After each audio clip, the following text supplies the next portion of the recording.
Bien, je vous propose de commencer. Bonjour à tous. Aujourd'hui, nous allons continuer à parler de l'hypothèse de représentation vectorielle dans le cerveau, en sciences cognitives comme en neurosciences.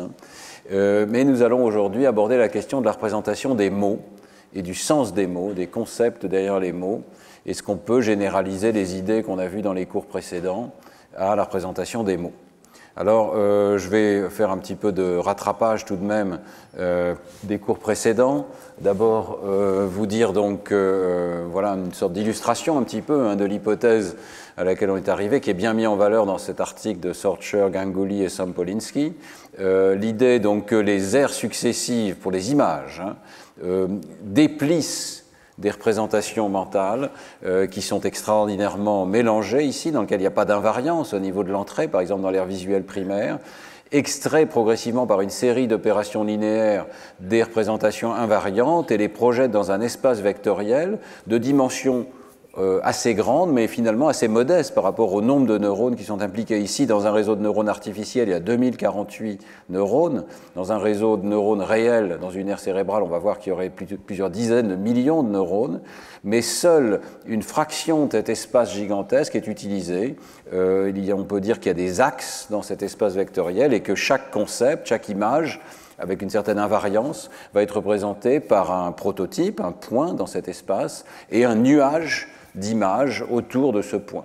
Et tout le travail qui précède, série d'étapes qui précèdent, ça consiste à essayer de faire en sorte que différentes images du même objet, du même concept, du même animal ici, se retrouvent proches dans un ellipsoïde qui est relativement proche du prototype de l'image. C'est comme ça qu'on va pouvoir ensuite catégoriser et dire par exemple ça c'est un coati et ça c'est un numbat, y compris on avait vu avec des images qu'on voit pour la première fois ou des concepts dont on a uniquement la description verbale. Alors, une personne, j'ai reçu plusieurs questions, et une personne m'a posé la question, mais c'est quoi ces vecteurs concrètement, de quoi s'agit-il? Alors, je voudrais vous rappeler que dans le premier cours, on avait parlé des avancées dans les méthodologies des neurosciences qui permettent d'enregistrer plusieurs milliers de neurones simultanément. Auparavant, y compris dans le travail de Georgopoulos, il fallait les enregistrer un par un, mais on peut toujours après dire c'est une population, je suppose qu'elle est invariante dans le temps, et donc je mets ensemble tous ces enregistrements.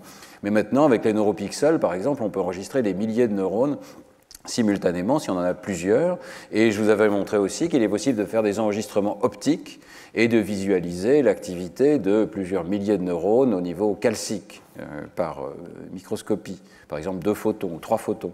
Alors, l'hypothèse, c'est que le code neural, les fameux vecteurs dont on parle, c'est les taux de décharge, les décharges neuronales de ces milliers d'unités. Il y a là une hypothèse très forte, qui est que c'est le taux moyen de décharge qui véhicule le code et qu'on peut considérer qu'on a un vecteur qui est simplement, pour chaque unité, à travers des milliers d'unités, quel est le taux de décharge en réponse à un concept, à une image particulière. Il ne faut effectivement pas oublier qu'il y a là des hypothèses assez fortes, et notamment que ce qui nous intéresse, c'est le taux de décharge et pas des processus plus complexes qui auraient lieu à l'intérieur de la cellule. Or, on sait aujourd'hui qu'à l'intérieur d'un neurone, il se passe des activités extrêmement complexes, que les dendrites en particulier font des calculs extrêmement sophistiqués, et qu'ici, on se contente de la sortie, en quelque sorte, les décharges qui vont être capables d'affecter les autres neurones. Donc, quand on cherche le code neural, il faut être conscient que là, on fait quand même une hypothèse très particulière, c'est uniquement le taux de décharge moyen qui va compter. Alors, c'est encore plus compliqué, évidemment, lorsqu'on parle de l'espèce humaine. Encore, chez l'animal, on peut enregistrer des neurones individuels. Chez l'homme, vous l'avez vu, c'est beaucoup plus rare. Et c'est vrai que dans ce cours, je passe parfois un petit peu rapidement des enregistrements neuronaux chez l'animal aux enregistrements plus indirects qu'on peut avoir chez l'homme. Alors, je voudrais vous rappeler que j'ai fait quand même tout un cours sur ce sujet en 2020, sur les différentes méthodes disponibles et la manière dont on peut analyser ces signaux qui sont disponibles chez l'homme. Donc, effectivement, en IRM fonctionnel, on ne voit pas des neurones individuels. Et quand on parle de vecteurs d'activité neurale en IRM fonctionnel, on parle d'un vecteur qui est le niveau d'activation mesuré en IRM fonctionnel dans chaque voxel. Et un voxel, ça n'est pas un neurone, un voxel, on estime peut-être 100 000 neurones, 92 000 neurones dans un article que je vous présenterai dans un instant. Donc là, on a un vecteur qui n'est plus directement celui qu'on aimerait mesurer, mais qui est une sorte de moyenne locale de ce qu'on aimerait mesurer. C'est encore pire, évidemment, avec la magnétoencéphalographie, ou l'EEG, où le vecteur, c'est ce qu'on a mesuré, l'activité électrique ou magnétique qu'on a mesurée sur quelques centaines de capteurs. Ici, il y a un petit peu plus de 300 capteurs de champ magnétique dans la MEG, et il y a 256 électrodes sur la tête du sujet. C'est ça, notre vecteur. Alors, c'est une trace indirecte, une projection du vrai vecteur neuronal qu'on aimerait mesurer. C'est presque un miracle qu'on arrive, par ce biais-là, à décoder des représentations mentales. Mais on y arrive parce que c'est une sorte de projection du vecteur neuronal qui est codant derrière. Donc ça, c'était un rappel. Voyez le cours 2020 si cette question vous intéresse. Maintenant, on en était resté donc la semaine dernière à cette question très importante du routage de ces vecteurs d'une aire à l'autre. Et il y a cette idée de projection partielle de l'espace vectoriel d'une aire en amont à l'aire en aval. Je reviens dessus parce que je n'avais pas totalement fini et je pense que c'est un concept très très important qui est dû au départ, à mon sens, à cet article de Kaufman, Churchland, Ryu et Shenoy en 2014 et puis qui a été repris dans cet article de 2019 dont j'avais commencé à parler. J'ai mis les diapos en ligne parce que je ne reviendrai pas dans le détail de cet article de Semedo et collaborateurs, mais il y a dedans un certain test de cette hypothèse. Alors, quelle est l'idée? L'idée, c'est que si on considère une aire en aval ici, son activité neurale va varier suivant toute une série de dimensions, dans un espace, disons, je ne sais pas, 300 dimensions. Une fraction seulement de ces dimensions vont pouvoir être projetées et influencer une aire en aval ici. Donc, on va avoir des fluctuations qui sont dans le plan en bleu ici. C'est représenté comme un plan, mais il faut l'imaginer comme un espace à plus de 2 dimensions. Mais il y a un sous-espace de l'espace de départ qui se projette et qui change l'activité de la région de sortie.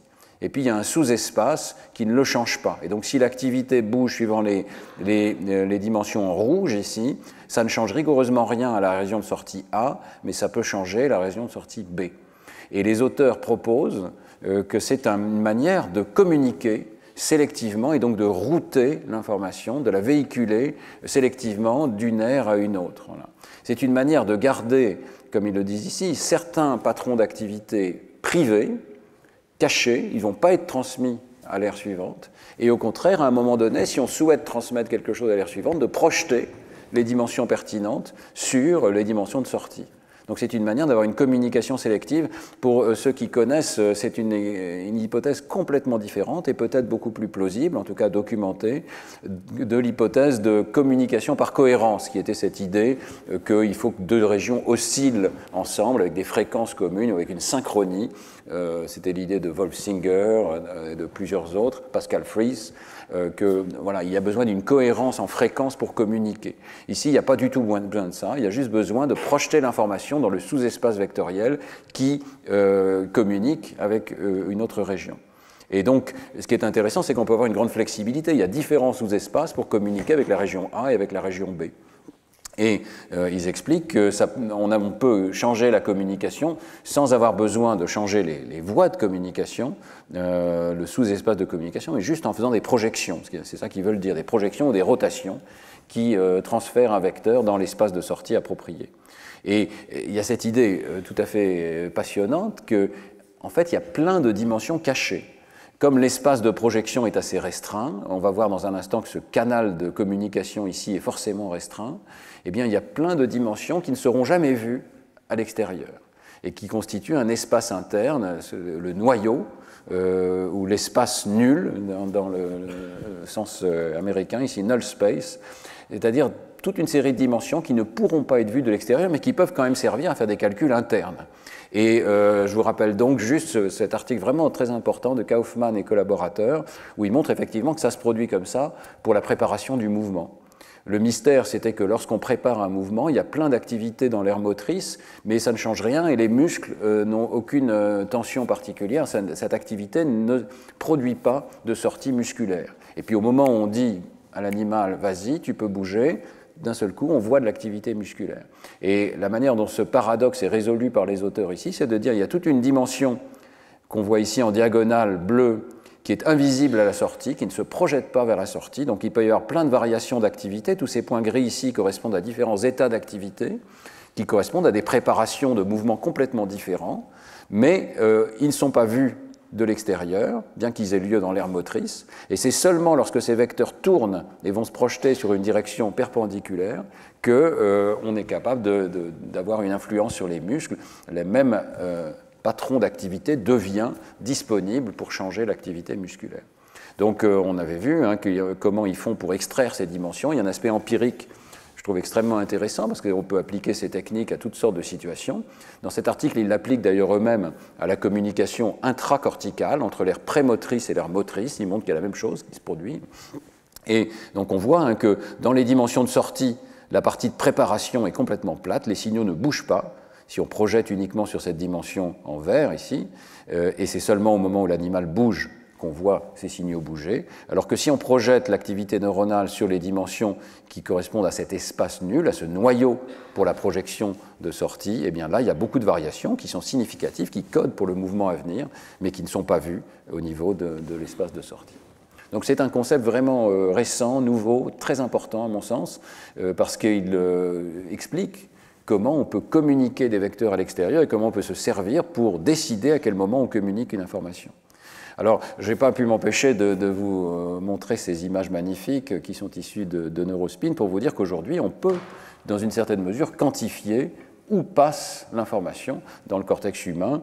Ici, ce sont des images d'un projet qui a lieu à Neurospin, où post-mortem, on scanne avec des aimants très très haut champ, 17 Tesla, les connexions cérébrales par l'imagerie de diffusion. Donc les couleurs ici représentent la direction des fibres de la substance blanche du cerveau, donc les connexions entre les aires corticales et aussi sous-corticales. Donc par exemple ici en rouge, vous avez le corps calleux, où les fibres sont comme ça, d'un hémisphère à l'autre, donc elles sont coloriées en rouge ici. Et ces connexions peuvent ensuite être tracées. Et par exemple, ici, ce sont plusieurs images que j'ai mises dans mon livre Face à face avec son cerveau. Donc c'est Michel Thiebaud de Schotten qui m'a très gentiment donné cette image. À partir d'images de ce type, de diffusion locale de l'eau, de la direction de la diffusion de l'eau, on arrive à connecter tous ces petits points entre eux et dire il y a un faisceau de connexion, voilà par où il passe, et donc à disséquer les différents faisceaux de fibres, y compris in vivo. On n'a pas besoin d'attendre post-mortem. Donc chacun d'entre nous ici dans cette salle, en quelques dizaines de minutes, on peut avoir une très bonne estimation des faisceaux de connexion cérébraux, et vous voyez ici les labelliser automatiquement. Et bien sûr, on peut mettre ça en rapport avec la parcellisation du cortex, une parcellisation des aires cérébrales.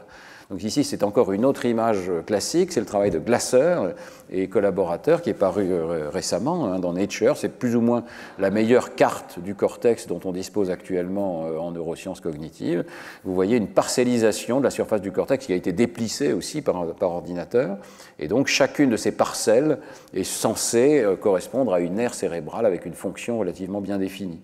Par exemple ici, voilà l'aire MT, qui est une région classique, qui existe dans les deux hémisphères et qui répond dès que vous voyez quelque chose en mouvement. S'il y a quelque chose qui bouge, vous allez voir cette région s'activer et on peut la distinguer aussi par sa myélinisation. Le fait qu'elle est extrêmement rapide fait que les axones dans cette région sont plus myélisés que les autres. Mais c'est juste un exemple. Donc on peut parcelliser le cortex et par le biais de cette connectivité, on arrive plus ou moins à dire maintenant quelle région parle à quelle autre région cérébrale. Et alors, je voulais, dans ce contexte, vous parler d'un article que j'ai trouvé assez provocateur et assez intéressant, qui dit, mais quel est le canal de communication? Quelle est la taille du canal de communication entre les aires corticales humaines? Est-ce qu'on peut estimer combien de neurones sont capables de parler d'une aire à une autre? Et ce sont des chercheurs bien connus, Bruce Rosen et Eric Algren, qui font ces estimations. Alors, on commence par une estimation du nombre total de neurones dans le cortex. Vous savez que c'est de l'ordre de 16 milliards. On a souvent en tête un chiffre plus grand de 80 milliards, mais c'est l'ensemble des neurones dans tout l'encéphale. Ici, on parle juste des neurones corticaux, donc 16 milliards. Alors ça correspond à peu près à 92 000 neurones par millimètre carré de surface corticale, puisque le cortex est une surface qui est plissée. Donc, chacun de ces neurones va avoir à peu près 10 000 synapses, C'est un chiffre très approximatif, très variable évidemment, suivant les types de neurones. Donc on moyenne ici à travers des types de neurones, on ne devrait sans doute pas, ils sont extrêmement différents les uns des autres. Mais prenons ces chiffres à la louche, mais les auteurs donnent un argument assez intéressant et assez juste, je pense, c'est que cette surface corticale chez l'homme a puissamment augmenté au cours de l'hominisation. Ça veut dire que la communication, en fait, a dû se réduire par unité, par neurone. Parce que s'il avait fallu maintenir la même probabilité de connexion d'un neurone à un autre, alors qu'on augmente considérablement la surface corticale et le nombre de neurones, ça aurait posé d'énormes problèmes. Alors, des problèmes de volume d'abord, parce que le volume de la substance blanche aurait dû augmenter considérablement. Alors ces problèmes sont limités dans le cerveau humain par le fait que le cerveau se plisse, ce qui permet à deux régions assez lointaines de connecter très directement, parce qu'elles sont mises directement face à face l'une à l'autre, et les connexions sont donc minimisées. Mais enfin, on ne peut pas faire ça pour toutes les régions cérébrales, donc ça veut dire qu'on est obligé de faire ça sélectivement. Il y a un problème de volume de la substance blanche, le volume des connexions. Il y a un problème de charge métabolique, maintenir toutes ces connexions. Il y a un problème de délai de conduction, parce que certaines de ces connexions vont forcément être longues, et dans le cerveau humain, elles peuvent être assez longues, quelques dizaines de centimètres. Et donc, on voit que l'évolution a trouvé un certain nombre de solutions sous la forme d'une décroissance exponentielle de la connectivité corticale en fonction de la distance, qui est bien attestée, y compris chez les autres primates. Plus les aires sont distantes sur le cortex et dans le cerveau, moins elles sont connectées, plus la probabilité de connexion est faible. Et c'est en partie compensé, comme ils le disent ici, par une architecture de petits mondes, small world. C'est un type de graphe particulier dans lequel il y a un petit nombre de connexions à longue distance qui permettent de reconnecter le graphe et de lui donner des propriétés particulières qu'on appelle de petits mondes ici. Alors, ça veut dire qu'il y a peu de connexions, mais il y en a certaines qui sont puissantes et qui vont à longue distance. Alors, dans ce contexte, les auteurs essayent de quantifier la connectivité au niveau du cerveau humain, mais vraiment avec des chiffres absolus. Alors comment on fait ça? On a ces images de diffusion qui nous montrent la substance blanche, les faisceaux de connexion directionnels, par exemple dans le corps calleux. Et dans le corps calleux, on peut comparer avec une coupe anatomique, on fait l'histologie et on compte tout simplement le nombre d'axones qui passent dans une certaine surface. Et alors les auteurs arrivent à ce chiffre qui est d'à peu près 310 000 axones par millimètre carré de surface de corps calleux, ce qui n'est pas énorme, et surtout, c'est un chiffre, si on suppose que ce qui est vrai pour le corps calleux est vrai ailleurs dans la substance blanche, eh bien, permet de calibrer ces images de tenseurs de diffusion, et donc partout dans la substance blanche, partout où on a un de ces faisceaux, si je reviens en arrière, de ce type-là, voilà, chacun de ces faisceaux, au lieu d'avoir des sortes de fausses fibres qui sont informatiques, ici qui sont artificielles, on va pouvoir dire si j'ai 1 millimètre carré de surface de ce faisceau, je vais avoir 370 000 axones. Et alors c'est là que l'article devient vraiment intéressant. Il trouve que, étant donné la taille de la substance blanche visible en IRM, eh bien en fait la connectivité est quand même très faible. Ici vous avez une carte du nombre total d'axones qui arriveraient à une aire corticale donnée, c'est les aires de Glasser de tout à l'heure, quelques centaines d'aires cérébrales, et vous voyez qu'à part le cortex visuel qui en reçoit nettement plus que les autres, selon leur estimation, les autres aires cérébrales reçoivent de l'ordre d'une dizaine de millions d'axones. Alors ça peut paraître pas mal, mais évidemment il faut distribuer ça à travers toutes les aires auxquelles une région est connectée, et les auteurs arrivent à ce chiffre très provocateur de quelques centaines de milliers, voire moins, de connexions d'une aire à une autre. Donc par exemple, ils disent entre l'aire de Wernicke dans le cortex temporal postérieur gauche et l'aire de Broca dans le cortex inférieur frontal gauche, eh bien il n'y aurait que 58 000 axones pour passer de l'information de l'une à l'autre. Alors, ce chiffre est à prendre avec des pincettes, c'est vraiment une estimation. C'est d'ailleurs un article qui n'est pas encore reviewé, donc il faut peut-être voir s'il va être critiqué par de grands anatomistes. Mais quand bien même le chiffre est 10 fois plus grand, et je pense qu'il peut guère être plus que 10 fois plus grand, ça reste des nombres assez faibles. Alors, ces nombres assez faibles, on peut les comparer. Alors, dans l'article, et je pense que là, il y a vraiment un problème, il faut une comparaison complètement absurde. Puisqu'ils parlent des aires de Broca et de Wernicke, ils disent ça fait 2 fibres par mot qui est codé dans le langage, puisqu'on connaît peut-être 30 000 mots. C'est complètement idiot, parce que les mots ne sont pas codés par des axones individuels, par des neurones individuels. Les mots vont être codés par des vecteurs, précisément. Donc ça ne sert à rien de comparer comme ça et de diviser un chiffre par un autre. Ça, j'ai trouvé ça tout à fait inapproprié. Mais il reste qu'il faut réussir à tout faire passer dans un canal qui est de l'ordre peut-être de la centaine de milliers d'axones entre deux aires cérébrales. Alors, on peut faire quelques calculs, hein, et je complète un petit peu ce qu'ils font dans l'article. Les aires cérébrales doivent se parler avec à peu près 100 000 axones de sortie. Ça veut dire qu'il y a un vrai goulot d'étranglement. Ça veut dire qu'il n'y a que 100 000 neurones, fondamentalement, puisqu'un axone, un neurone, hein, il n'y a que 100 000 neurones qui vont être des neurones de sortie d'une aire cérébrale à l'autre. Et comme il y a à peu près 180 aires cérébrales dans l'atlas de Glasser ici, chacune doit contenir à peu près 50 millions de neurones, donc ça veut dire qu'il n'y a que 1/500e des neurones d'une aire cérébrale donnée qui peuvent parler à l'extérieur. Voilà.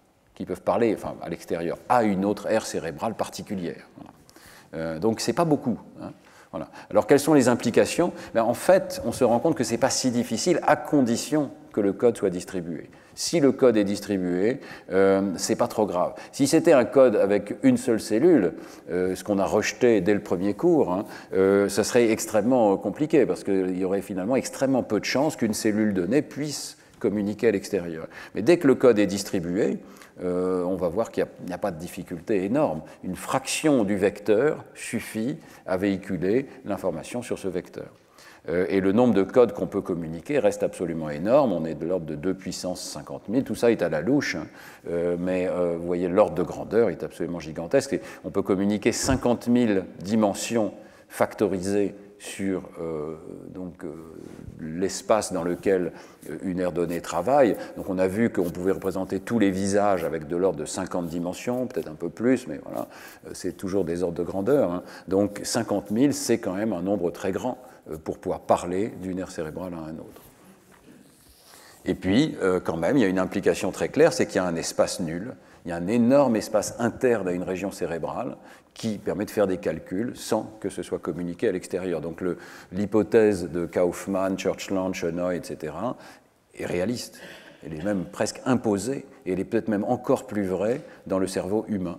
Il y a des calculs locaux au niveau du cortex qui ne pourront pas être transmis à l'extérieur. En tout cas, il est possible de cacher les calculs et de les rendre non transmissibles à une autre aire cérébrale. Alors, les auteurs tirent deux conclusions qui me paraissent là encore un petit peu douteuses. D'abord, que la plupart des calculs sont faits localement. On n'en sait rien. Je crois qu'il faut aller voir si ces espaces invisibles à une autre aire sont effectivement utilisés. Et puis, il y a l'idée que l'information va être comprimée, sinon elle est perdue. Je ne suis pas sûr que ce soit le cas. Je pense que s'il y a une représentation vectorielle sur quelques centaines de vecteurs, elle n'a pas besoin d'être comprimée, elle peut être transmise dans son ensemble. Mais ce sont vraiment des questions intéressantes. À quel point est-ce que le cerveau fait usage de cet espace mathématique disponible pour faire des calculs locaux? Alors, dans ce contexte, je reviens à un article dont je vous ai parlé plusieurs fois, celui de Sorcher, Ganguly et Sompolinski, qui vient de paraître dans PNAS. Ce qui est intéressant dans cet article, c'est qu'ils utilisent la théorie des projections aléatoires de vecteurs pour regarder ce que ça fait de sous-échantillonner un vecteur. Donc, supposez que l'espace codant soit 1 million de neurones, qu'est-ce que ça fait de n'en prendre que 50 000 pour projeter à l'extérieur? Eh bien, en fait, ce n'est pas grave du tout, à condition que les neurones soient vraiment, que les vecteurs plutôt soient distribués à travers de grandes populations de neurones. La théorie mathématique développée par Haïm Sompolinski et ses collègues ici, c'est qu'un sous-échantillonnage ne cause que des distorsions assez faibles dans la transmission de l'information. Le rapport signal-abri, c'est-à-dire la capacité de distinguer deux catégories, hein, si vous vous souvenez, les mumbats et je ne sais plus quelle autre espèce d'animal, ce rapport signal-abri va être légèrement affecté par le fait qu'on sous-échantillonne un nombre m de neurones, et la dimensionnalité va aussi être mal estimée, mais très rapidement, ces choses-là convergent. Et donc, il montre ici que si la dimensionnalité des populations codantes est relativement faible, c'est la dimensionnalité d infini ici, donc disons 50 pour les visages, eh bien, aussi bien dans le cortex inférotemporal réel que dans les réseaux de neurones artificiels, transmettre un sous-échantillon de seulement quelques centaines de neurones, ça change quasiment rien. C'est pas grave. Voilà. Donc on peut très bien s'en tirer avec un canal de communication qui ne projette qu'un sous-échantillon de neurones. C'est très important aussi pour l'électrophysiologie, parce qu'en électrophysiologie, jusqu'à présent en tout cas, on n'enregistre pas tous les neurones dans une région. Et on enregistre typiquement quelques centaines. Eh bien, c'est pas grave. En enregistrant quelques centaines, on arrive à caractériser, d'après la théorie ici, l'espace vectoriel, à condition qu'il ne soit pas trop grand. Et ils arrivent à des chiffres relativement raisonnables. Si on enregistre à peu près 200 neurones, on arrive très bien à caractériser un espace de dimension 35 dans les neurones artificiels et de dimension 12 pour un concept donné dans le cortex inférotemporal réel. Attention, c'est la dimensionnalité pour un concept donné. Donc, lorsque vous représentez le Mumbat, vous avez un espace de dimension 12. Et celui-là peut être transmis. Alors, l'espace global, celui qui comprend tous vos concepts, il a sans doute plusieurs milliers de dimensions. Mais chacun des concepts là-dedans peut être transmis assez facilement. Donc, toutes ces dimensions sont relativement faibles, compatibles avec le travail de Doris Tsao sur les visages, dont je vous ai parlé dans le deuxième cours, qui est le plus détaillé actuellement sur les vecteurs. Donc, finalement, il n'y a pas vraiment de problème à avoir un canal de communication relativement restreint, mais il y a plutôt des avantages, parce que ça permet de cacher des calculs et de les rendre disponibles seulement à des moments bien précis, quand on projette sur l'espace vectoriel de sortie. Voilà, donc je voulais conclure ce chapitre qui est plutôt lié au cours précédent, sur la communication entre aires cérébrales. La vision vectorielle nous donne des idées assez précises sur la manière dont on peut communiquer d'une aire à l'autre. Alors maintenant, qu'est-ce qui se passe pour les mots? Est-ce qu'on va vraiment pouvoir coder les mots comme on va coder des images? Est-ce qu'il va y avoir un code vectoriel pour les mots comme pour les images? Vous vous rappelez, cette image que je vous avais montrée dans le premier cours, on a dans notre tête des neurones qui codent pour Luke Skywalker, par exemple, ici, pour des personnes. Et ce qui est remarquable dans ces résultats, c'est que le même neurone répond au visage de Luke Skywalker, mais dans la région temporale antérieure où ils sont enregistrés, ces neurones répondent aussi aux mots Luke Skywalker, qu'ils soient écrits ou qu'ils soient parlés, d'ailleurs. Donc il y a effectivement une convergence vers des neurones communs. Mais est-ce que la vision vectorielle est la bonne ici? C'est ça la question qui va nous occuper aujourd'hui. Est-ce qu'on peut considérer que c'est un vecteur sémantique qui code pour cette personne particulière ou pour les Jedi peut-être, puisqu'on avait vu que ce neurone répond aussi à d'autres Jedi ici, comme Yoda. Est-ce que ça marche aussi pour des concepts qui ne sont pas concrets? Ici, dans toutes ces études, la plupart de ces études en tout cas, on parle de représentation des objets ou des visages, pour lesquels on a vu que la vision vectorielle fonctionnait bien. Mais est-ce que ça va marcher aussi pour des mots abstraits, pour des nombres, pour des concepts? Est-ce qu'on peut considérer que toutes ces choses sont des vecteurs, sont représentées sous forme de vecteurs? Alors, c'est une idée qui a une longue histoire en sciences cognitives, et je voudrais la retracer un tout petit peu avec vous. D'abord, il y a une première idée qui est très ancienne, qui est que les idées et les concepts sont comme des points dans un espace abstrait. Et quand je dis très ancienne, je veux parler du XVIIIe siècle, je veux parler de Isaac Newton, qui est le premier à voir que des représentations comme celle de la couleur, par exemple, peuvent être vues avec avantage dans un espace qui, en l'occurrence, est un cercle. Newton découvre qu'on a une représentation mentale des couleurs comme un cercle. Les fréquences de la lumière ne sont, on le sait aujourd'hui, plutôt sur une droite, puisqu'elles augmentent quand on va de l'infrarouge à l'ultraviolet, mais de façon très curieuse, pour les sujets qui observent, eh bien, le rouge et le violet sont proches l'un de l'autre et le cercle se referme. Et donc, Newton découvre qu'un espace est une bonne représentation des couleurs. Alors que ça ne va pas de soi du tout, mais l'espace est une bonne métaphore pour le concept ou la manière dont on conçoit les couleurs. Alors, Roger Shepard, dont je vous ai souvent parlé, un des plus grands psychologues du XXe siècle, a proposé une série d'algorithmes mathématiques pour trouver de façon la plus objective possible quel est le bon espace qui correspond à ce que disent les personnes, à la perception subjective de la similarité. Et il a proposé un certain nombre de techniques, dont une technique qui est restée très célèbre et très utilisée, qui s'appelle Non-Metric Multidimensional Scaling, et c'est un algorithme qui part de ce que les gens disent, la similarité entre les concepts, et qui les place dans un espace de sorte que les similarités deviennent une fonction décroissante de la distance euclidienne dans cet espace. Donc, il part d'une matrice. Alors, je vous recommande vraiment cet article de 1980 dans Science, parce qu'on ignore tout ce qu'a fait Shepard, mais il y a une richesse de concepts dans cet article qui est vraiment remarquable. Donc, ce sont des figures de cet article. Hein. Il part, par exemple, d'une matrice qui est due à Ekman, de similarité, de jugement de similarité entre des couleurs caractérisées par leur longueur d'onde, ici. Donc, vous avez les longueurs d'onde, en X et en Y, et chaque case ici indique à quel point les sujets ont jugé que deux couleurs étaient similaires. Donc, si vous arrivez à voir, il y a des nombres assez élevés le long de la diagonale ici. Ça devient presque zéro quand les couleurs sont distantes, plutôt quand les longueurs d'onde sont distantes les unes des autres. Mais comme je vous le disais, quand on regarde ici, ça remonte, la similarité remonte pour des longueurs d'onde qui sont proches de l'infrarouge et proches de l'ultraviolet. Donc rouge et violet se rejoignent. Eh bien, la technique de Shepard permet d'analyser automatiquement ce genre de matrice. On donne une matrice en entrée à l'algorithme et il en sort en sortie un espace dont on doit choisir la dimension. On choisit la dimension qui colle le mieux aux données. Ici, c'est une dimension 2, mais un espace qui est un cercle dans cet espace de dimension 2, avec les couleurs qui se répartissent dessus. Et le jugement de similarité est une fonction monotone de la distance dans cet espace. C'est une technique absolument remarquable. Il suffit que les sujets jugent ce qu'ils trouvent similaire ou pas similaire et on obtient l'espace interne.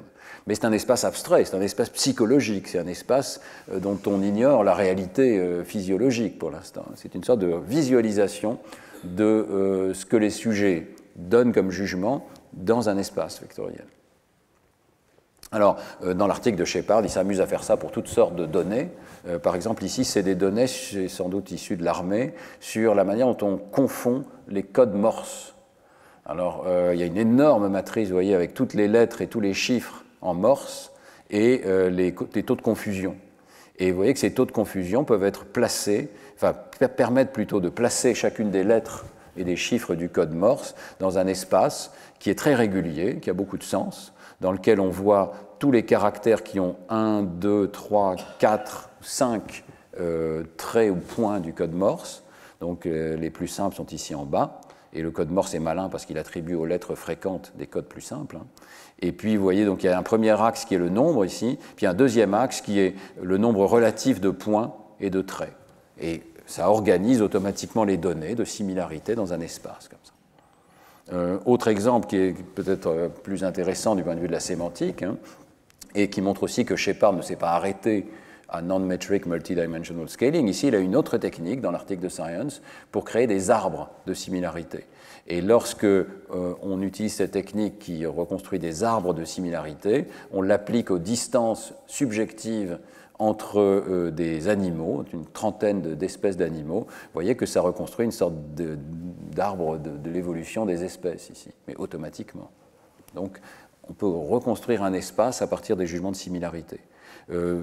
Cette application-là m'a particulièrement intéressé depuis longtemps. En 1975, il y a un article de Shepard sur l'application de ces techniques aux nombres. Vous prenez les nombres de 0 à 9, vous demandez à des sujets de juger leur similarité. Alors, il y a plusieurs sortes de jugements. Ici, je vous ai juste mis le jugement quand on présente les chiffres arabes et qu'on demande au sujet de juger les concepts, à quel point les concepts de nombres sont similaires ou pas. Et vous voyez que la reconstruction par la méthode de Shepard conduit à trouver un premier axe qui est essentiellement la grandeur des nombres. Si vous projetez, chaque nombre est un point dans cet espace comme d'habitude, vous voyez que si vous projetez ces nombres sur l'espace horizontal, vous allez avoir toutes les tailles, 0, 1, 2, 3, 4, presque dans le bon ordre, avec les grands nombres qui sont plus proches les uns des autres. Et puis vous avez dans d'autres dimensions de cet espace, vous avez par exemple toutes les puissances de 2 qui se retrouvent ici, et puis tous les multiples de 2 qui se retrouvent ici. Donc un certain nombre de dimensions sémantiques qui ont été trouvées, paires et impaires, ont été trouvées automatiquement, juste sur la base des jugements de similarité.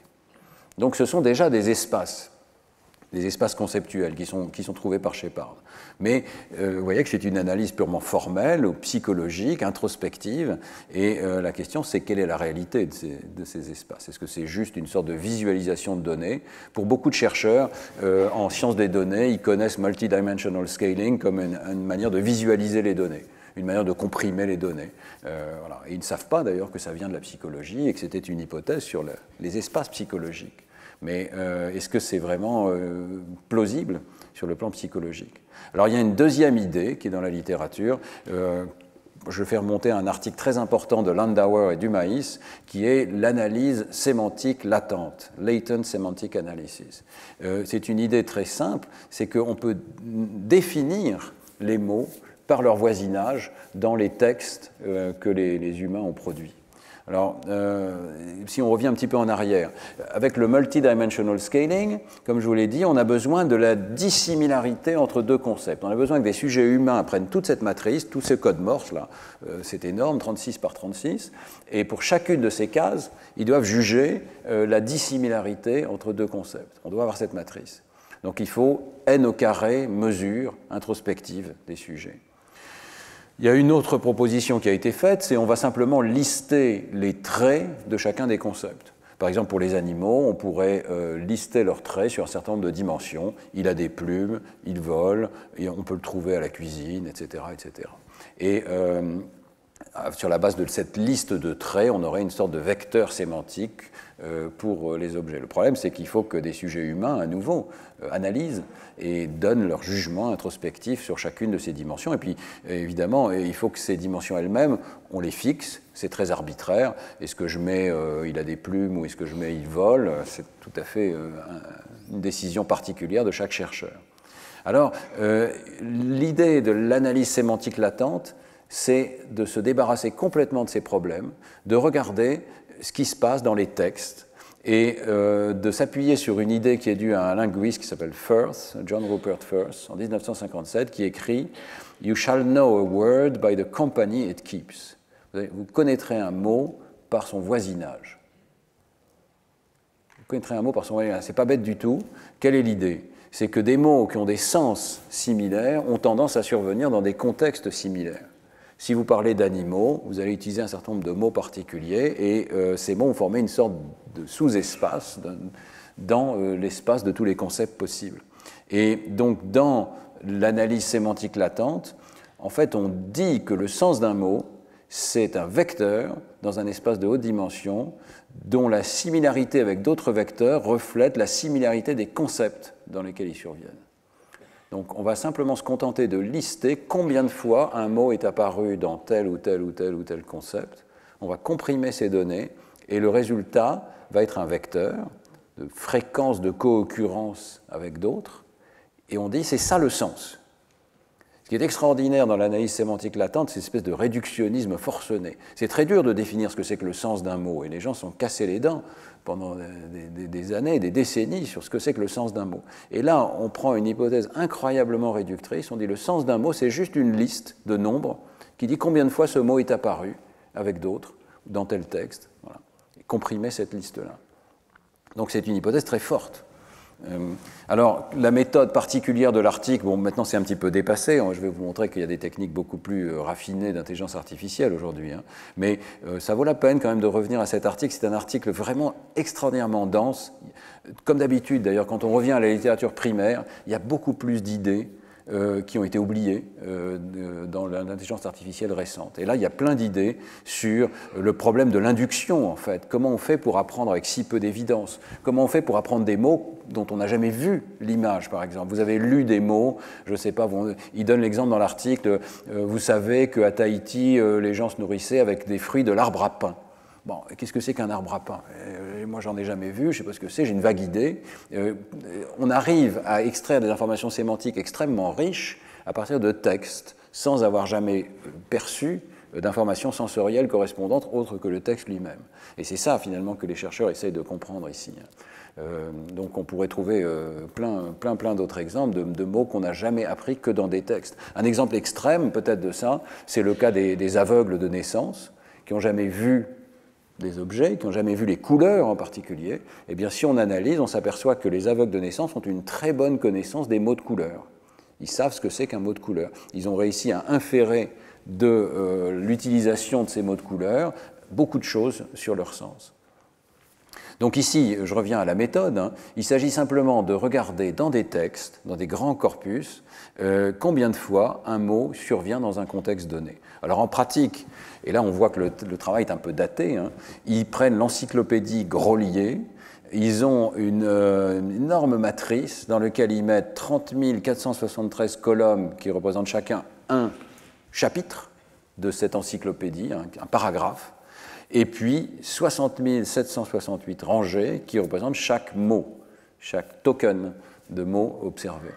Et ça, c'est leur point de départ. Ils ont simplement compté, alors ils ont estimé combien de fois un mot survenait dans l'un de ces paragraphes donnés de l'encyclopédie. Et à partir de ces données, ils vont faire une réduction de dimensions. C'est une étape très importante, indispensable, qui réduit cela à 300 dimensions. Donc au départ, chaque mot est représenté par 30 473 chiffres qui disent combien de fois il est apparu dans chacun de ces paragraphes. Mais à la fin, il est représenté seulement par 300 dimensions. Et ça, c'est une étape très importante parce que ça permet de réutiliser, il discute très bien ça dans l'article, le contexte particulier dans lequel ces mots sont apparus. Ça permet d'utiliser tout ce qu'on sait des mots Y, Z, etc. pour apprendre le mot X, même s'il est apparu très peu de fois. Alors, il y a un certain nombre de tests qui sont proposés du résultat. Donc, chaque mot est représenté par un vecteur à 300 dimensions. Hein. Et l'un des tests, c'est est-ce que ce système purement mathématique d'analyse de texte peut passer le test du TOEFL. Alors, vous avez peut-être passé le test du TOEFL, il s'agit de savoir si vous êtes bon en anglais ou pas. Et l'un des tests, et on vous donne un mot, et puis il y a 5 autres mots possibles, et vous devez choisir celui qui est le plus proche sur le plan sémantique. Donc vous avez une chance sur 5 de réussir. Et ici, comme on a des vecteurs pour chacun de ces 6 mots, on peut utiliser la distance cosinus, donc l'angle que forment ces vecteurs entre eux, et on va dire la réponse, ça va être celle qui est le plus proche sur le plan vectoriel, donc celle qui a le cosinus le plus proche de 1, celle où l'angle est le plus petit. D'accord ? Donc c'est comme ça qu'ils font, et ils tombent sur ce graphe qui est assez sympathique, où vous avez le pourcentage de réussite au TOEFL.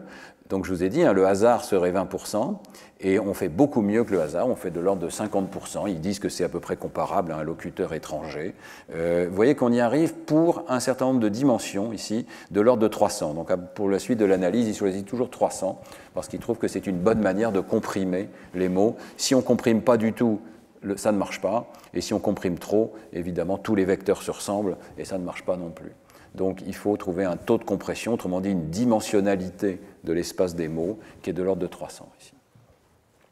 Donc c'est déjà une première évidence que cette idée d'analyse sémantique latente correspond assez bien à ce que font les sujets humains.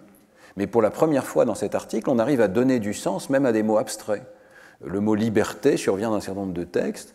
Il n'a pas besoin d'avoir un sens rattaché au monde extérieur. Son sens, c'est juste le nombre de co-occurrences avec d'autres objets dans les mêmes textes. Alors, il y a un deuxième test qui est proposé dans l'article, il y en a plusieurs. Hein. Il compare en particulier avec la vitesse d'apprentissage des enfants. Bon, ça, je n'en parlerai pas. Mais ils analysent ce qui se passe pour les nombres. Et ça, j'ai trouvé très intéressant. Donc ici, ils ont pris les nombres de 1 à 9, enfin les mots de nombres de 1 à 9. Ils ont regardé quelle était leur représentation vectorielle. Et ils ont mesuré les similarités entre ces vecteurs. Et ils ont fait exactement ce qu'avait fait Shepard auparavant. Ils ont pris cette matrice de similarité, ils l'ont projetée avec multidimensional scaling dans un espace. Et ici, vous voyez la première dimension de variation de ces vecteurs pour les nombres. Et vous voyez que la première dimension de variation de ces vecteurs pour les nombres, c'est la grandeur. Les nombres sont parfaitement ordonnés en fonction de leur grandeur. Donc, ce truc mathématique qui n'a fait qu'analyser des textes de l'encyclopédie Grolier a trouvé tout seul le sens de la grandeur des nombres. C'est quand même assez épatant. Hein. Et vous voyez au passage qu'il a trouvé que c'était un logarithme. C'était utile que ce soit un logarithme. C'est-à-dire que les grands nombres sont confondus plus que les petits nombres. Les grands nombres ont tendance à survenir dans des contextes similaires, alors que les petits nombres ont tendance à survenir dans des contextes moins similaires, toutes choses égales par ailleurs. Donc, et ça correspond très étroitement à ce que font les sujets humains. Là, j'ai beaucoup de données là-dessus. On a tendance à représenter la grandeur des nombres sous une forme logarithmique.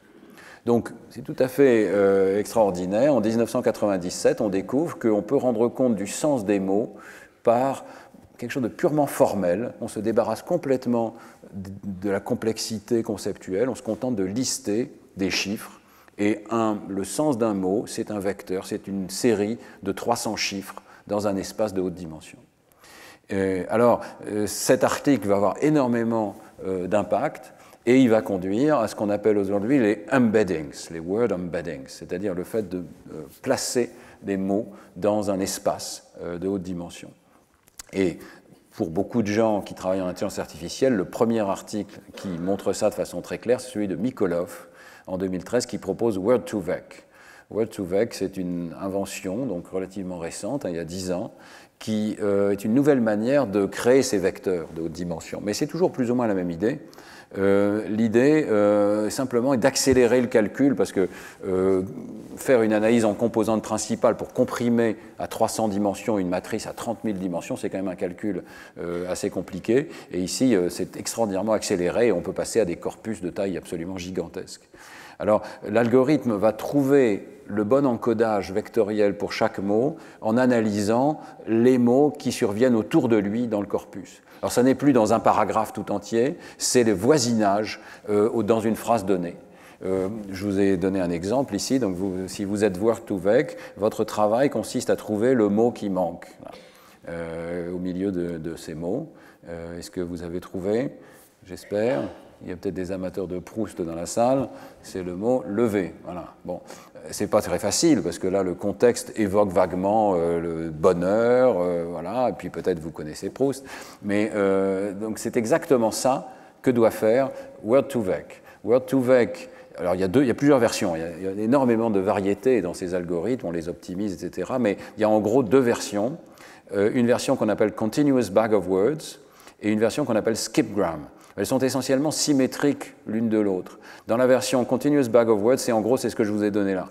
On vous donne un sac de mots, plutôt on donne à l'algorithme, un sac de mots qui sont listés ici, qui sont les mots de contexte, et il doit trouver une représentation vectorielle qui permettent de prédire le mot qui manque, celui du milieu ici. Donc on a enlevé le mot du milieu, on a fait un sac non trié, mélangé avec les mots du voisinage, et le voisinage peut être un ou deux ou trois mots avant et après la phrase, et la tâche du système, c'est de retrouver quel est le mot manquant. Et pour ça, il doit se créer une représentation vectorielle du contexte et arriver à prédire quel est le mot manquant. On peut aussi faire exactement l'inverse, ce qu'on appelle skipgram ici, c'est-à-dire on donne un mot et il faut arriver à prédire tout le contexte dans lequel il est survenu. Les problèmes sont essentiellement symétriques et en fait ils étaient déjà bien anticipés par l'article de Latent Semantic Analysis. Donc le problème peut être vu comme un problème de réseau de neurones. Hein. C'est un réseau de neurones qui a en entrée des représentations qu'on appelle one-hot, c'est-à-dire que chaque mot est représenté par juste une cellule qui est activée et toutes les autres sont éteintes. Donc il y a 30 000 mots, mettons ici, 30 000 mots pour les différents endroits du contexte. Et ici, il s'agit de comprimer toute cette information sous forme d'un vecteur dont on va fixer la dimension, peut-être à 300 par exemple, afin de reconstruire quel mot particulier était au centre ici, ou l'inverse dans le cas de skipgram. Donc, on a des représentations discrètes des mots, sous forme de 1 et de 0 ici, en entrée comme en sortie, et on va essayer de retrouver une représentation continue qui comprime tout ça. Ces choses sont extrêmement reliées, et le lien avec les réseaux de neurones était vraiment déjà mentionné dans l'article de Latent Semantic Analysis. Donc je pense que ça a inspiré Mikolov. Voilà. Alors, je passe sur les détails. Il y a beaucoup de manières de construire ces vecteurs. Il y a des astuces. On peut utiliser les mots qui ne sont pas présents. Donc ici, on utilise des phrases dans lesquelles le mot W est effectivement présent, mais on peut créer des faux contextes où on mélange tous ces mots et ce n'est pas le bon contexte, un contexte négatif. Donc c'est ce qu'on appelle negative sampling ici. Donc je vais vraiment passer sur tous ces détails techniques, mais vous dire par contre qu'avec des très grands corpus, maintenant on n'a pas une seule encyclopédie, mais on a Wikipédia tout entier qui est mouliné par ce système Word2Vec, eh bien on arrive à des représentations conceptuelles des mots qui sont remarquables dans leur contenu. Il y a vraiment des dimensions de ce contenu qui sont tout à fait non triviales. Il y a une sorte d'apprentissage implicite qui se produit. Alors, dans l'article de Mikolov, il y a ce graphe qui nous a tous un petit peu stupéfaits. Je crois que c'est dans l'article de Mikolov, celui-là. Vous prenez les pays et les capitales. Chaque pays et chaque capitale, c'est un mot, donc il s'est trouvé dans le corpus, donc chacun d'entre eux, c'est un vecteur. Donc vous prenez tous ces vecteurs et vous les regardez leurs deux premières composantes principales. Et vous le projetez, chacun de ces vecteurs, dans cet espace à deux dimensions ici. Et vous trouvez cette chose extraordinaire, c'est que tous les pays se trouvent d'un côté, toutes les capitales se trouvent de l'autre, et mieux que ça, il y a un vecteur presque constant qui est la différence entre le pays et la capitale.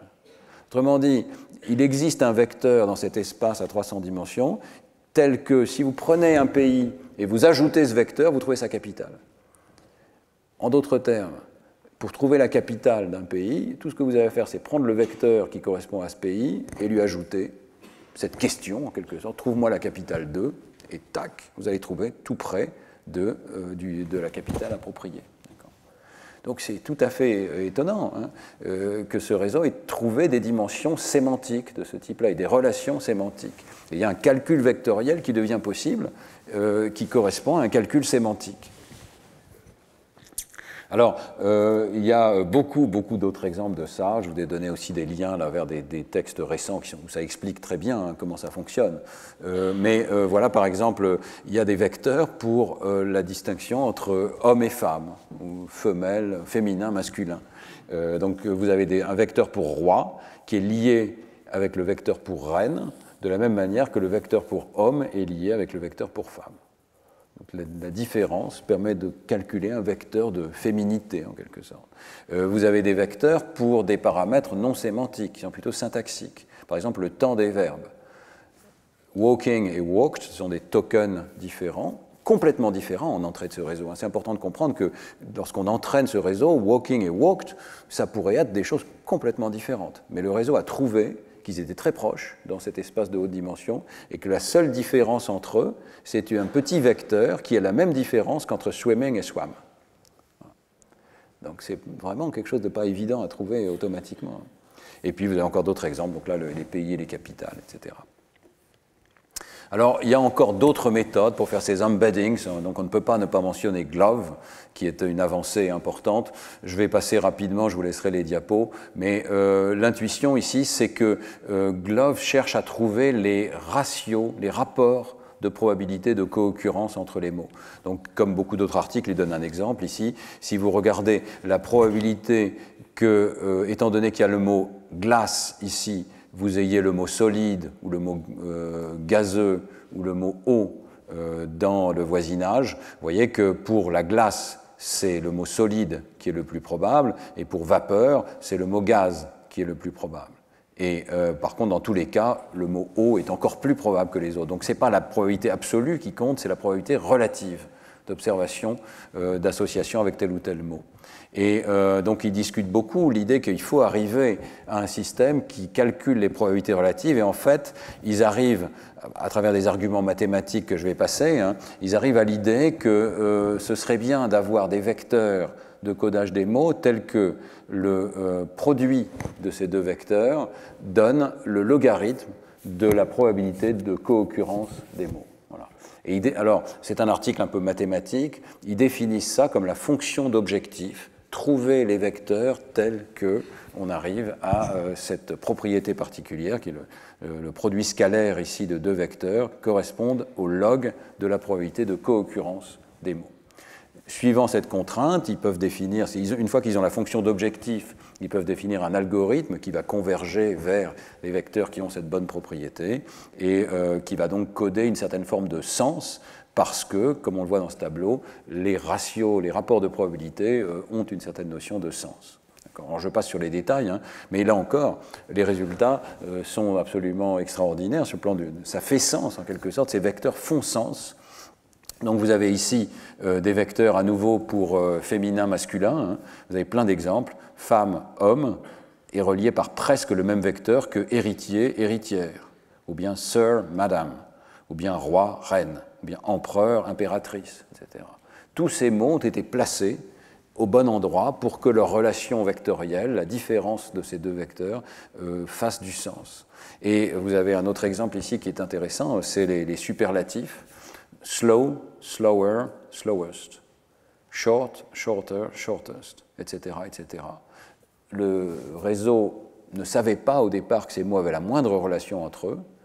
Et d'ailleurs, ça pourrait être, je ne sais pas, butcher, qui n'a pas de rapport, il est placé tout à fait à un autre endroit de l'espace sémantique, mais ces mots-là, le réseau a détecté qu'ils avaient une relation systématique entre eux, qu'il y a une sorte de relation d'emphase ou de superlatif qui est systématiquement détectée comme l'un de ces axes de cet espace de haute dimension. Donc le réseau a vraiment fait du sens. Ou l'embedding, la représentation vectorielle a fait du sens. Alors reste quand même la question, ici on est dans un cours de neurosciences cognitives ou de sciences cognitives, est-ce que ça correspond à ce que font les gens? Est-ce que ça a le moindre rapport avec ce que nous faisons dans notre tête? Est-ce qu'on a des vecteurs dans notre tête? Alors la première chose, c'est est-ce qu'il y a un rapport avec les jugements subjectifs ou les performances, le comportement des gens?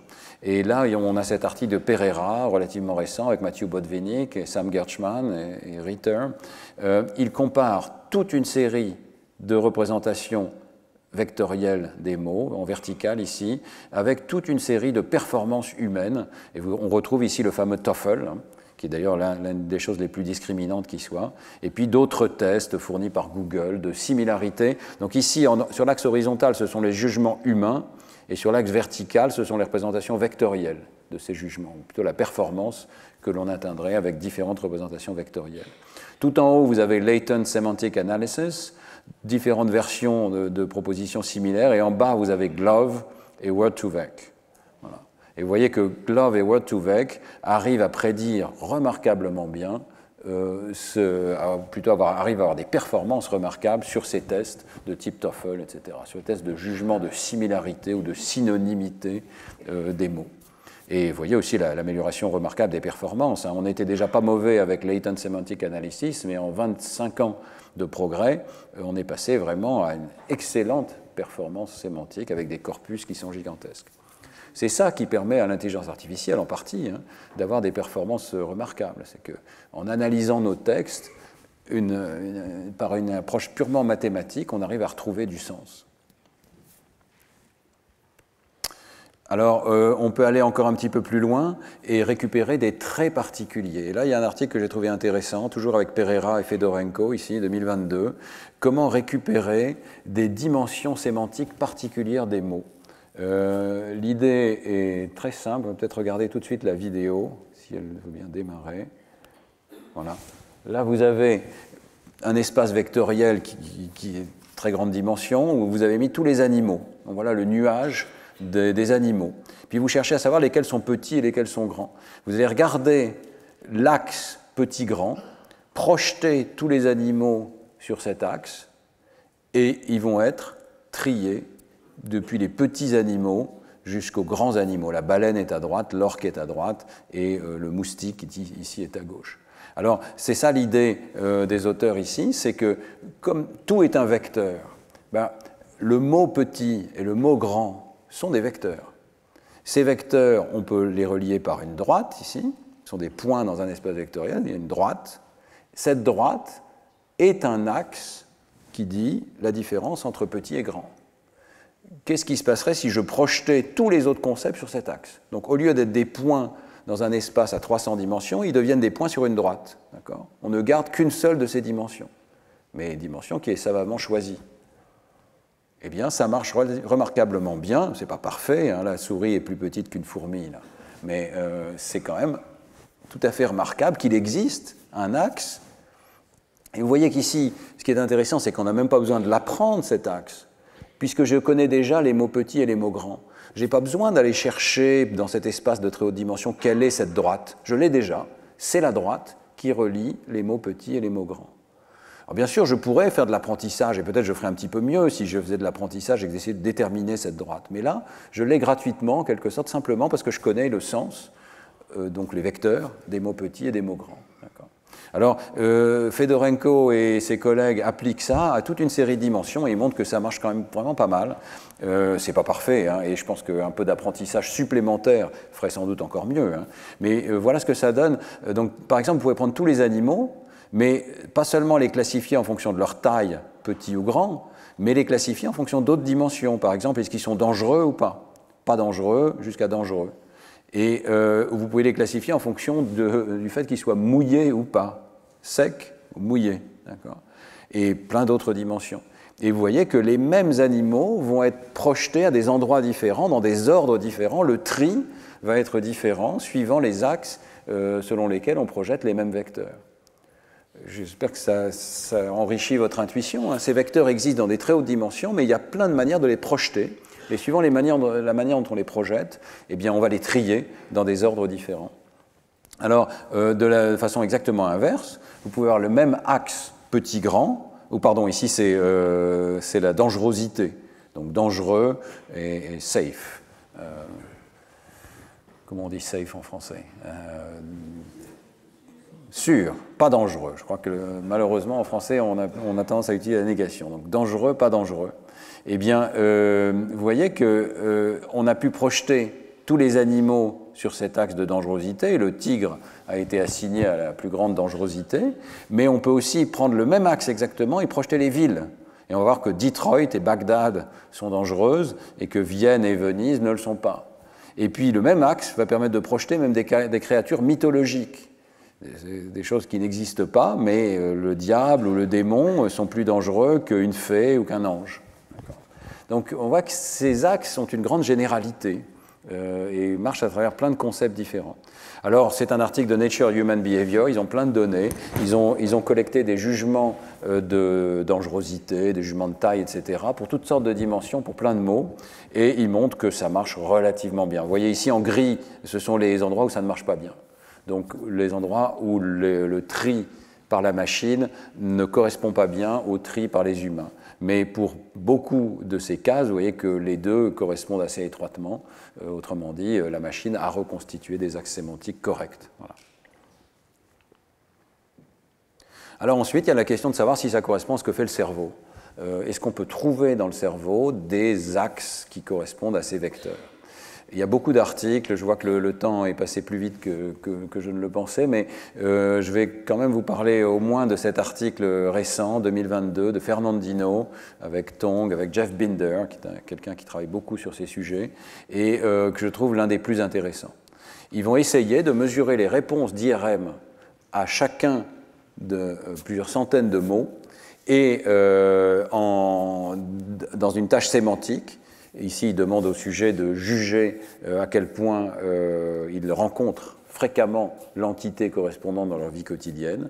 Ce sont des mots relativement concrets qu'ils utilisent ici. Donc, ce sont 320 mots pour l'expérience 1 et 300 mots pour l'expérience 2. Et vous voyez que ces mots appartiennent à toutes sortes de catégories, les animaux, la nourriture, les outils, les véhicules, la sphère sociale, verbale, des sons, des mots négatifs avec des émotions, etc. Plus tard, ils ajoutent les quantités, qui me paraissent intéressantes ici. Mais l'idée, c'est que pour chacun de ces mots, ils les présentent 6 fois dans l'IRM, avec une résolution qui n'est pas gigantesque, des voxels de 2 mm, et ils vont essayer de mesurer, à travers beaucoup de sessions, pour un sujet donné, quel est son vecteur. Donc pour un sujet donné, quelle est la distribution d'activité dans le cerveau qui correspond à l'encodage sémantique de ce mot-là. Alors, ce qu'ils font, c'est qu'ils prennent le cortex comme une surface, ils extraient un patch d'un rayon de 5 mm, donc une sorte de disque comme ça sur le cortex, ils prennent toutes les mesures qui sont faites dans ce disque de 5 mm, et c'est ça, le vecteur local qui est mesuré. Donc ils ont plein de vecteurs locaux, mais chaque région pourrait avoir son vecteur différent, son code vectoriel différent. Et ils mesurent la similarité locale en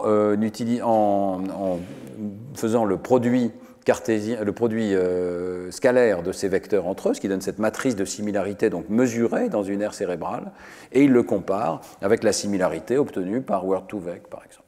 Donc la question, c'est est-ce que la similarité des représentations corticales est similaire à la similarité dérivée par l'ordinateur par Word2Vec, par exemple.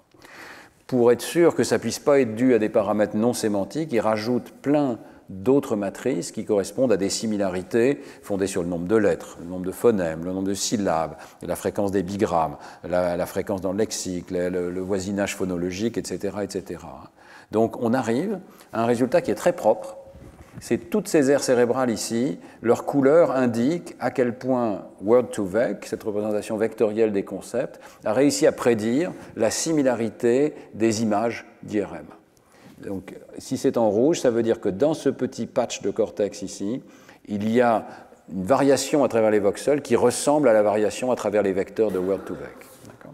Vous voyez que les deux expériences sont assez convergentes. La deuxième est un petit peu meilleure que la première, mais on retrouve un réseau sémantique bilatéral qui comprend des régions classiques, comme la région frontale inférieure gauche ici, la région temporale supérieure et le sillon temporal supérieur, le gyrus angulaire et le pôle temporal, et puis un certain nombre de régions mésiales, par exemple le précuneus ici. Donc c'est un réseau sémantique, mais identifié non pas parce qu'il travaille quand on fait de la sémantique, mais parce qu'il a un code. Localement, il y a des codes qui distinguent différents mots.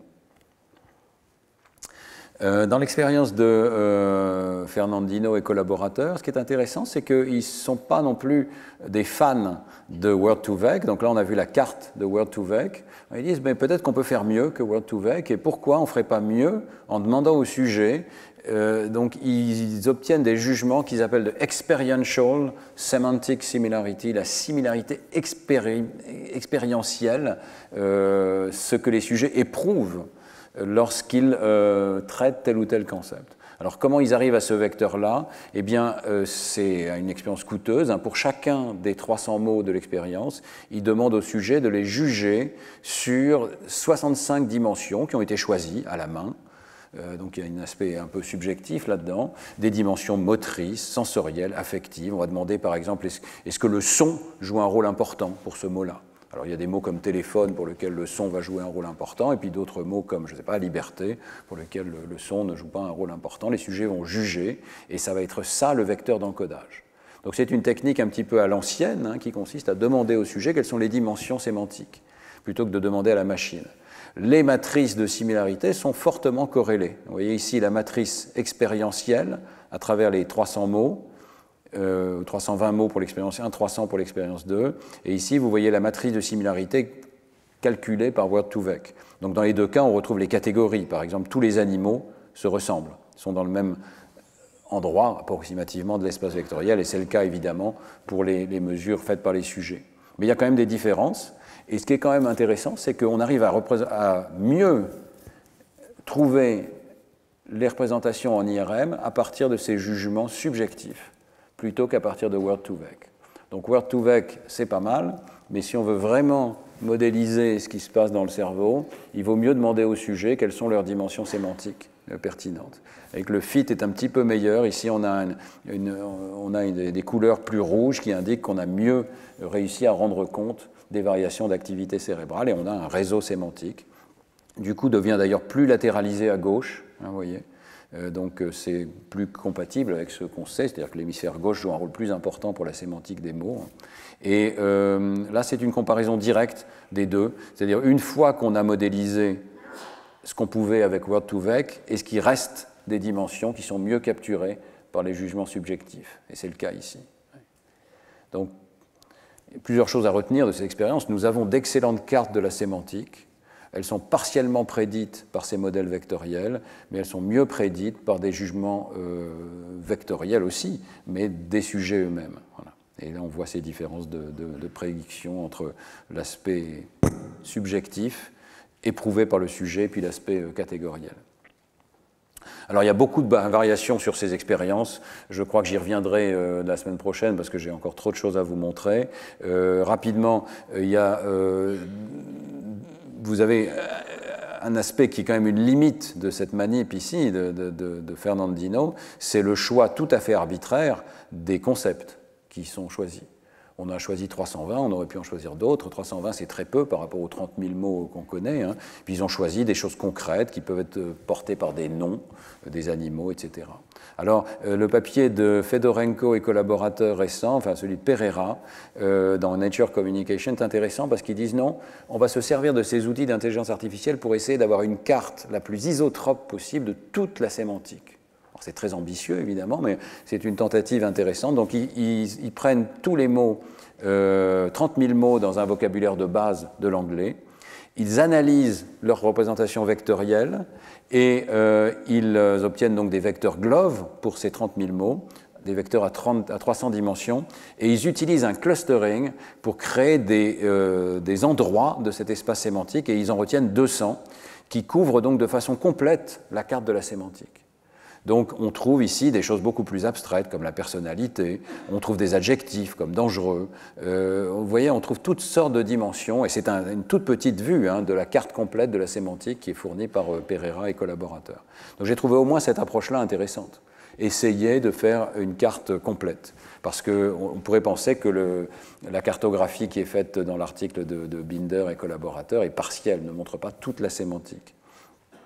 Alors après, je vais passer sur les détails, ils utilisent des tâches sémantiques dans l'IRM. Ce qui est un petit peu décevant, c'est la fin. Ils se contentent de faire une analyse en cerveau entier et de montrer qu'ils arrivent à faire mieux que le hasard pour prédire quelle phrase un sujet a entendue. Voilà.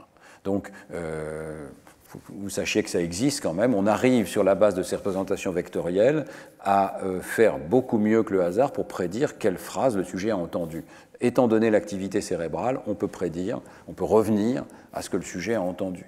Cet article n'est pas extraordinaire de ce point de vue-là, parce qu'il arrive à faire à peu près 80% correct pour des jugements binaires où le hasard serait au niveau de 50%. Donc c'est beaucoup mieux que le hasard. On arrive à trouver du sens et à des analogies avec des mots qu'on a déjà utilisés pour l'entraînement dans des phrases nouvelles, mais 80% c'est pas génial du tout. Et si le sujet de ce décodage vous intéresse, je vous renvoie beaucoup plutôt vers cet article défaussé, cocheteux, avec Jean-Rémy King, qui est vraiment remarquable dans la mesure où, à partir d'enregistrements de magnétoencéphalographie, ils arrivent presque à reconstruire mot par mot ce que le sujet a entendu. Donc, ça commence à devenir vraiment assez spectaculaire. Le premier mot que la machine choisit parmi 1000 coïncide la moitié du temps, si je me souviens bien, avec le mot qui a effectivement été entendu par le sujet. Donc on arrive, avec ces techniques, à inverser le processus et, partant de l'activité cérébrale, à reconstruire, dans une certaine mesure, la phrase que le sujet a entendue. Voilà. Et puis, je voulais mentionner aussi un article récent qui a utilisé ces techniques en intracrânien, très brièvement. Hein. Donc c'est en principe mieux qu'avec l'IRM, parce qu'on a des enregistrements électrophysiologiques locaux, avec des électrodes qui sont relativement ponctuelles. Donc dans un espace de quelques millimètres, on va pouvoir mesurer l'activité électrophysiologique chez l'humain, mais uniquement chez des patients pour lesquels on a de bonnes raisons de placer ces électrodes, hein, donc chez des patients épileptiques. Et ce qu'ils trouvent, là, très rapidement, c'est un article très riche et je ne peux pas rentrer dans le détail, mais ils trouvent qu'effectivement, on arrive à prédire, à partir des encodages de GloVe, donc un vecteur qui est tiré de cette technique GloVe, ils arrivent à trouver une corrélation avec le patron d'activité après qu'un mot ait été présenté dans une phrase. Voilà. Et vous voyez ici toutes les électrodes pour lesquelles l'embedding, le vecteur de GloVe, a réussi à prédire l'activité. Il trouve aussi, ça c'est intéressant, qu'il y a du signal avant même que le mot ait été présenté. Et ça pourrait être simplement que le contexte est corrélé, mais ils arrivent à contrôler pour ça et à montrer qu'en fait non, c'est une anticipation par le cerveau du mot qui va venir ensuite. Et donc ça nous renvoie vers d'autres idées, hein, le cerveau prédictif, le cerveau bayésien. Le cerveau prédit en permanence ce qui va survenir, et là il prédit le vecteur qui va coder pour le mot qui vient. Et puis il y a une dernière chose qui est intéressante dans cet article, c'est qu'il montre qu'un encodage avec un système plus avancé, un transformer qu'on appelle GPT-2 ici, permet de faire encore mieux et d'arriver à mieux corréler avec les activations cérébrales. Donc ça, on en parlera peut-être la semaine prochaine, mais il y a maintenant des modèles qui ne se contentent pas de faire un sac de mots et d'essayer de trouver un vecteur pour chaque mot individuel, mais qui essayent de traiter la syntaxe elle-même des phrases, l'organisation de la phrase, et qui trouvent des représentations vectorielles qui sont plus appropriées pour représenter ce qui se passe dans le cerveau. Donc, bien sûr, les phrases ne sont pas juste juxtaposition de mots aléatoires. Tout le problème, c'est de trouver le code pour des phrases. Mais ici, au moins, on voit que quand on a essayé de traiter les phrases, eh bien, on a trouvé des représentations vectorielles pour les mots qui étaient plus appropriées que celles qui étaient simplement extraites par la technique GloVe. Donc ce n'est pas fini et c'est un très grand sujet de recherche actuel de trouver de meilleures manières de représenter les concepts dans ces espaces vectoriels. Mais au moins on peut dire que c'est très utile, c'est un concept extrêmement puissant de dire le sens, ça n'est que la position d'un point dans un espace vectoriel. Voilà, je voulais vous parler des travaux de Jack Gallant et collaborateurs, Alexander Hoos, qui sont absolument magnifiques, mais on va garder ça pour la semaine prochaine. Et il y avait pas mal de choses à ce sujet, donc je me permets de passer tout ça. Et de vous donner quelques conclusions. Voilà. Donc les mots peuvent être représentés comme des vecteurs dans un espace de haute dimension. On a vu qu'il y avait plusieurs techniques qui étaient disponibles, à la fois comportementales, jugement de similarité, introspectives, lister des features, des traits, ou bien des techniques distributionnelles complètement automatisées, fondées sur des corpus très grands. On a vu aussi que ces techniques trouvaient des relations sémantiques extraordinairement profondes. Par exemple, des relations de genre ou les capitales liées à certains pays, etc. On a vu aussi qu'il y avait des validations expérimentales sur le plan du comportement. On arrive à prédire le comportement des sujets humains, mais aussi la capacité de mesurer l'activité cérébrale. Et là où je voudrais revenir la semaine prochaine, c'est est-ce qu'on a vraiment besoin de la perspective vectorielle? Beaucoup de ces expériences se contentent en fait de montrer que différentes régions cérébrales codent pour différentes catégories. Et que donc, en fait, ce n'est pas vraiment des vecteurs qui se recouvrent dans les mêmes neurones, mais c'est carrément des neurones différents dans des régions différentes qui ont été assignés à des catégories différentes. Donc, ce n'est pas tout à fait la même idée que celle de vecteurs mélangés dans les mêmes neurones. Et cette idée-là, au niveau cérébral, me paraît encore insuffisamment testée. Enfin, tout ceci, vous avez vu, c'est extrêmement récent, hein, et on peut dire que cette idée, le sens, c'est la représentation dans un espace vectoriel est quand même extrêmement puissante en sciences cognitives et il y a un boulevard d'expérimentation en ce moment sur ce sujet. Voilà. Merci beaucoup de votre attention et à la semaine prochaine.